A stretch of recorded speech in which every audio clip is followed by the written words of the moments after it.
Hey guys, and welcome back to my channel.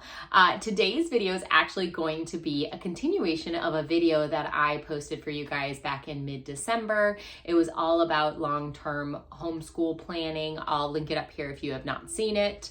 But essentially in that video, I shared with you a tab of my homeschool logistics Google Doc. It's Google Sheets.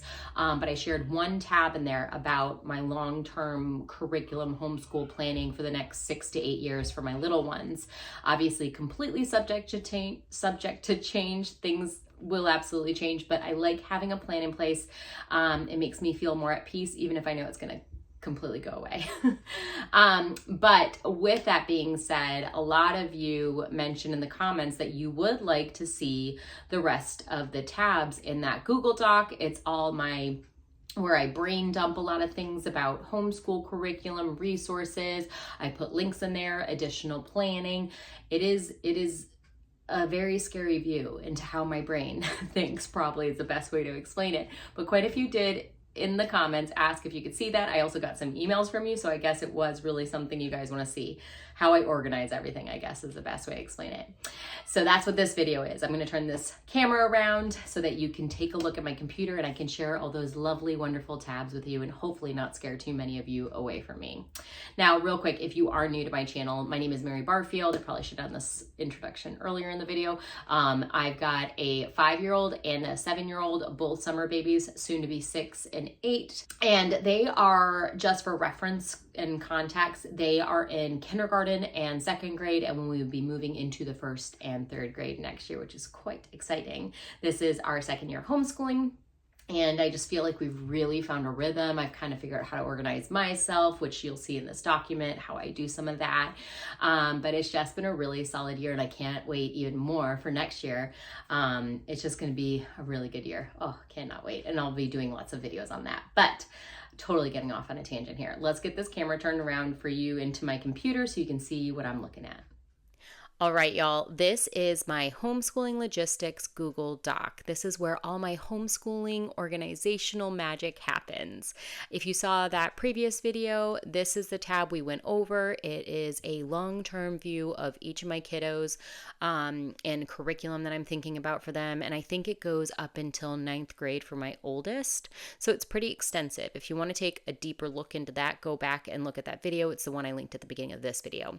If not, let's continue on to the other tabs. You'll see tab 2 and tab 3 down below say Charlotte long-term plan and then Emory long-term plan. These are basically this tab, but it brings it down to a micro level and it's only looking at each individual student on their own. So let's look at Charlotte, who is my kindergartner. So you'll see I have it organized by calendar year, school year to include. I have their ages in parentheses here because that helps me kind of think long term when I'm thinking about maturity level, if there's something I should introduce at a certain point. Because sometimes when you just say, okay, 3rd grade, I'm like, wait, how old is my kid going to be at that point? So just having their age in parentheses really helps me out. And then I also have it split up by subjects. So I have math, English language arts, electives, foreign language, history, geography, natural history / science, PE, culture, so like art, composer study, artist study, piano, things like that, and then end of year testing. Because in the state of North Carolina where I live, they do mandate that you start taking a standardized test in your child's 2nd grade year. So first and before that, like kindergarten, pre-K, they don't make you do any kind of standardized testing.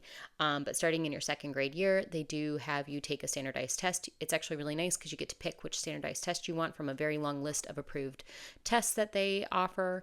And then you just report the date you take the test, and that's it. I don't report any kind of scoring or anything like that. They just want to know that you've taken it, which I think is kind of funny that they don't ask for any kind of scoring, but it's probably for the best. There's not a whole lot of overreach there, but I like it actually a little bit because it'll allow me to see if there's any gaps in any subject material that maybe we're missing. They do offer recommendations of what to do if there is a gap, or it tells you, hey, your kid's reading on a fifth grade level. You're doing great. Keep going. So it just kind of gives me a little bit of peace of mind, a little bit in that respect, to kind of just see, okay, where is my kiddo on the spectrum? Even if they are behind, I'm not going to really worry about it because there's really not truly any kind of behind. You're running at your kid's pace when you're doing homeschooling. But I love points of data, so being able to have that is kind of nice to me. Now, Charlotte is obviously in kindergarten, so she doesn't have to worry about that into the year 2026-2027 school year. So we've got some time for her. My oldest will take hers again, I think I mentioned, at the end of this year. Now, you'll also notice that I have grade and HCS listed at the after each of the subject columns. So I'm going to show you what that is by scrolling all the way down. I'm going to try and not make you nauseous. Okay, I try to do that as fast as possible to get it over with. So you'll see here I have these subjects highlighted in yellow orangish. I don't know what color that is, but we'll call it a yellow orange. These are high school credit subjects. So if it's highlighted in orange, it means I am most likely going to give my kiddo a high school credit for that, HSC. And if I give a credit, I need to actually grade it and provide a grade so that we can then put this on my kid's high school transcript. I have a whole formula here. So let's say, we get 1 math credit for this. I'll put in 1 here. You'll see 1 populates total credits earned. I have a whole idea of what I'm going to do for my kids' required credits for their transcripts in case they want to go to college. And so I have a total credits needed here. There's actually no mandated credits by North Carolina state homeschooling standards.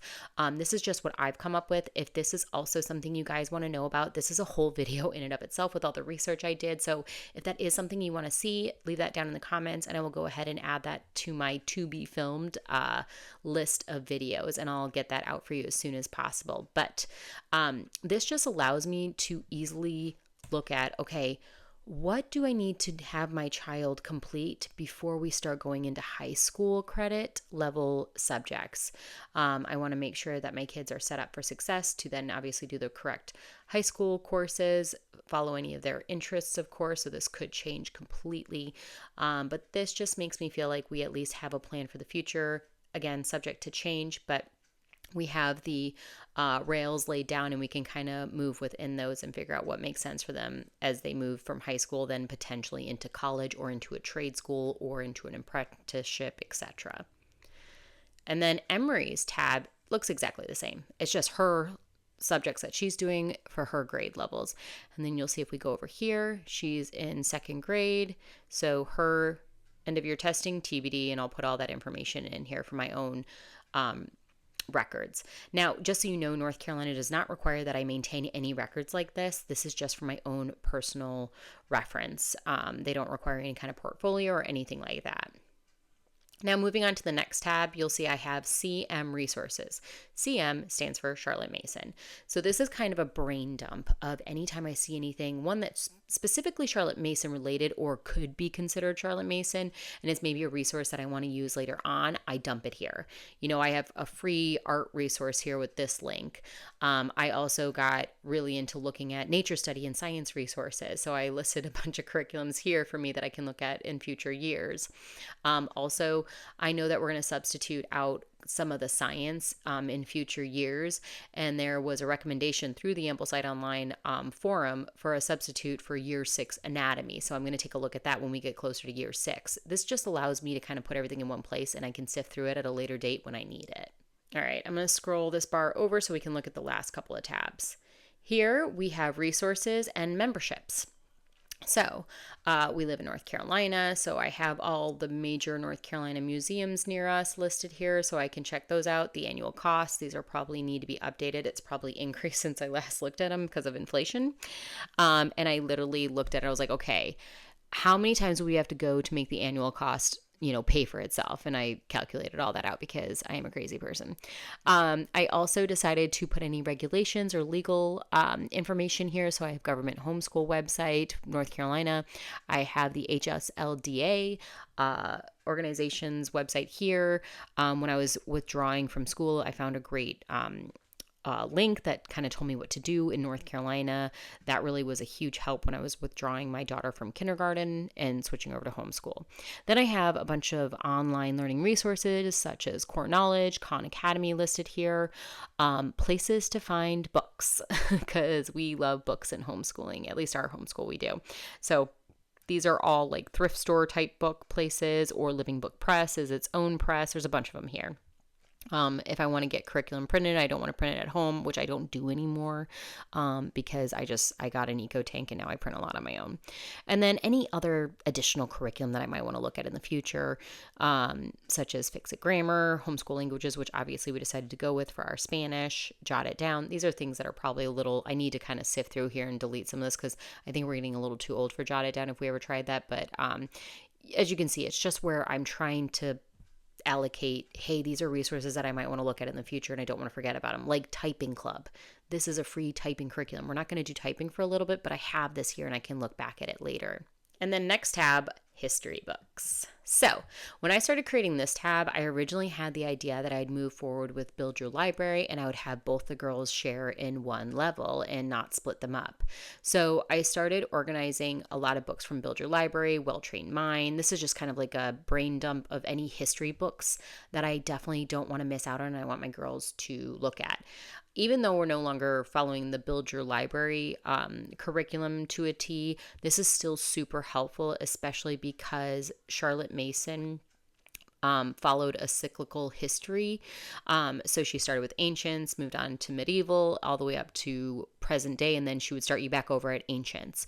So the reason this all works is because Build Your Library is a Charlotte Mason inspired curriculum. So even though we're using Ambleside Online as our main, I'll bring in a lot of books from Build Your Library at the appropriate time for the appropriate age. So I have it split up into, this column is elementary level books, and this column is middle school, what I would consider maturity level wise history books. And then I have it split out into ancients right here, medieval down here. Oh gosh, I'm going to mess up this. Okay. And then I have early modern, and then I've kind of haven't done anything for modern yet because that's a little ways away for us. But I really like the Build Your Library book lists. I think they've got a lot of great options on there that I'll probably tie in to our Ambleside Online readings based on the history that we will be studying, that history period that we'll be studying. For example, next year we're doing ancient, so we're going to do Tales of the Odyssey, part 1 and part 2. I think we're going to do the Gilgamesh King. It's a 3-book picture book series from Build Your Library that she recommends. There's a few others. So this is just kind of, again, a brain dump of all history books that I would be interested in pulling into our curriculum based on maturity level as well as time period. And then the next tab is my classical books brain dump. So this is where if there's a classical book, I just throw it on this page so I can look at it later. It may be something that Ambleside Online has on their list, and I'll just read it in that year that they recommend. But if it's not on there, it's something that I might bring into our literature reading, and I'll figure out what grade it would make sense to bring it into. But you'll see this in green is what we've already read this year. In yellow is what we are going to read for the rest of the year. And then this is what we have lined up for the most part for next year. And then so on and so forth. And if I own it, if I have an Audible, if not, here's the, oh, we actually own this. I need to add that to my own list. But you'll see, it's quite a list. I just literally, if I think of a book, I come in here and I type it up. Cam's recommendations. Cam is my husband, Cameron.